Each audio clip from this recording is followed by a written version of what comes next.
कभी आप ब्रह्म मुहूर्त में जगे? जगकर देखिए, संध्या होने के पश्चात जब रात्रि का अंधकार सारे संसार को धीरे धीरे अपने अंधकार में निगलने लगता है, तो यही अंधकार ब्रह्म मुहूर्त में भोर होने से ठीक पूर्व तनिक अधिक काला हो जाता है। कुछ समझे? हमारा जीवन भी कुछ ऐसा ही होता है। जब हमारे जीवन की समस्याएं अपने अंत पर होती है, तो यही समस्याएं एक भीषण रूप लेकर हमारे समक्ष प्रस्तुत हो जाती है और ऐसे परिस्थिति में अधिकतर लोग हार मान जाते हैं, भय खा जाते हैं। परंतु यदि आप हार न माने, भय न खाएं, दृढ़ रहें, निरंतर आगे बढ़ते रहें, तो प्रकाश के रूप में हमारा स्वागत करने के लिए सूर्य उदय सदा हमारे समक्ष प्रस्तुत रहेगा। आपने बरगद के वृक्ष को देखा है? जितना विशाल उतना दृढ़। पतझड़ में वो सूख जाते हैं, परंतु दुर्बल नहीं होते, टूटकर गिरते नहीं। और उसके विपरीत दलदल में उपजे वृक्षों को देखिए, वो दिखने में तो बड़े होते हैं, पतझड़ आए या शीत सदा हरे भरे होते हैं, परंतु इतने दुर्बल होते हैं कि जल धारा के हल्के से वेग से वो गिर जाते हैं। परंतु ऐसा क्यों होता है? कारण है जड़ें। जिसकी जड़ें दृढ़ भूमि में है, वो हर चक्रवात, हर ऋतुओं को सह लेता है, और जिसकी जड़ें दलदल में है, वो स्वयं की जड़ों को दुर्बल बना लेता है। कुछ ऐसा ही मनुष्य भी होता है, जो अधर्म, कुकर्म और असत्य की धरा पर उपजा है। वो समय की एक मार भी नहीं सह पाता, और जो मनुष्य सत्य, धर्म की धरा पर उपजा है, वो हर समस्या से अविचलित हो जाता है। अब आप पर निर्भर करता है कि आप क्या बनना चाहते हैं। हमारे जीवन में मित्र और शत्रु बड़ा महत्व रखते हैं। यदि गंभीरता से सोचा जाए तो ऐसा कोई क्षण नहीं जब हम अपने मित्रों के बारे में ना सोचते हो या फिर अपने शत्रुओं के बारे में।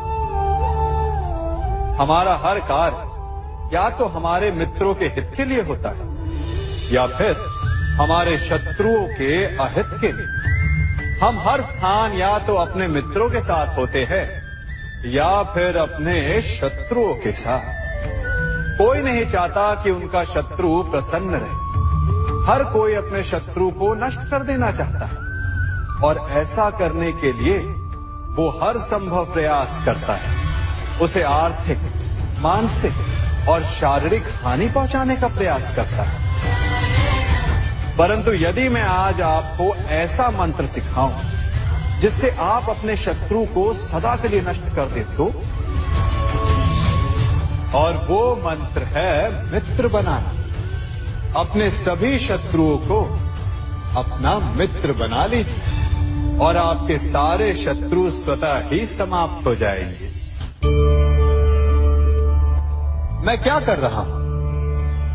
मैं दिए प्रज्वलित कर रहा हूं ताकि अंधकार को मिटा सकूं।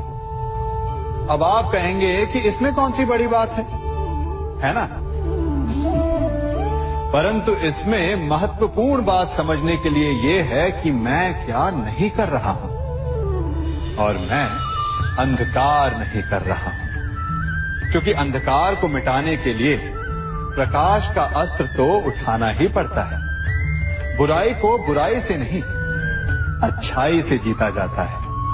अन्याय को अन्याय से नहीं, न्याय से लड़ा जाता है। क्रोध को क्रोध से नहीं, क्षमा का साथ लेना होता है। ठीक उसी प्रकार एक लोहा लोहे को काटता है, परंतु एक ठंडा लोहा ही गर्म लोहे को काट सकता है।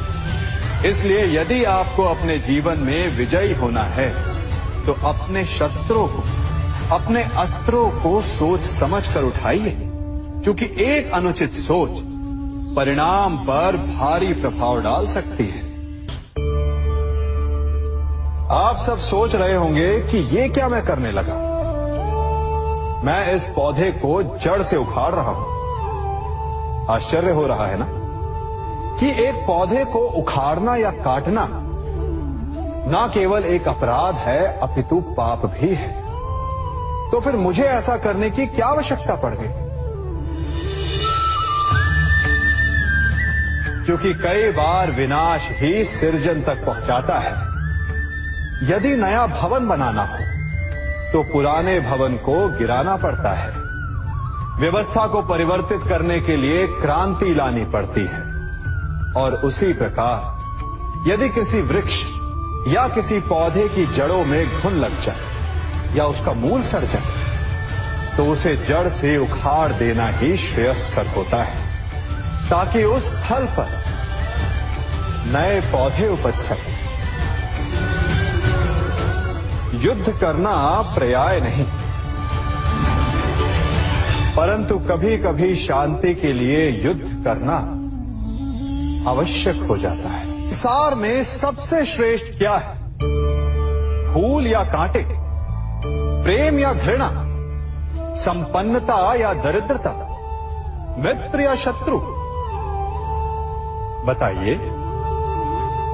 अब आप भी कहेंगे कि भला ये कोई पूछने की बात हुई? अवश्य, फूल, प्रेम, संपन्नता और मित्र ही श्रेष्ठ है। परंतु क्या आपने अपने जीवन में कभी सोचा है कि हर एक भाव, हर एक वस्तु, हर एक घटना का एक गुण धर्म होता है?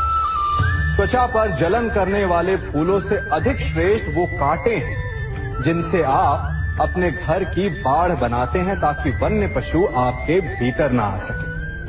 वो प्रेम श्रेष्ठ नहीं जो आपको अंधा, लोभी, पक्षपाती बनाता। वो घृणा श्रेष्ठ है जो आपको नया मार्ग दिखाते। वो संपन्नता श्रेष्ठ नहीं जो आपको कृपण बनाते, मतदान बनाते।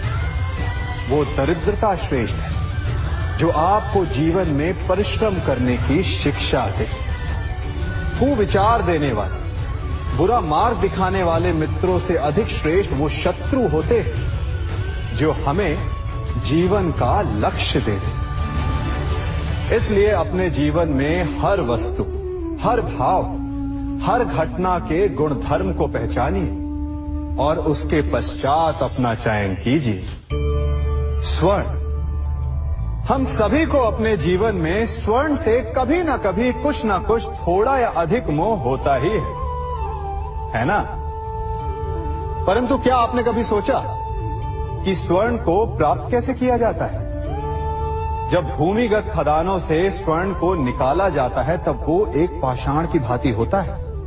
ऐसा पाषाण जिससे आप किसी को भी मार सकते हैं, परंतु उसे आभूषण के रूप में स्वयं के शरीर पर धारण नहीं कर सकते। यदि उसे आभूषण बनाना है तो उसे लंबी यात्राएं करनी होती है। उस पाषाण को पिघलना होता है। सुनार के हथौड़ी की अनेकों चोटें खानी पड़ती है। फिर काट छाट और उसके पश्चात जाकर वो ऐसा आभूषण बनता है जो हमें वर्षों तक, सदियों तक लुभाता रहता है। इसलिए यदि आपको समय पर विजय पानी है तो स्वयं के निर्माण पर समय देना होगा। हम सभी सुनते आए कि जो वीर होता है, साहसी होता है, शौर्यवान होता है, उसके समक्ष सारा संसार झुकता है। वीर भोग्य वसुंधर। परंतु वीरता है क्या? शौर्य क्या है? साहस क्या है?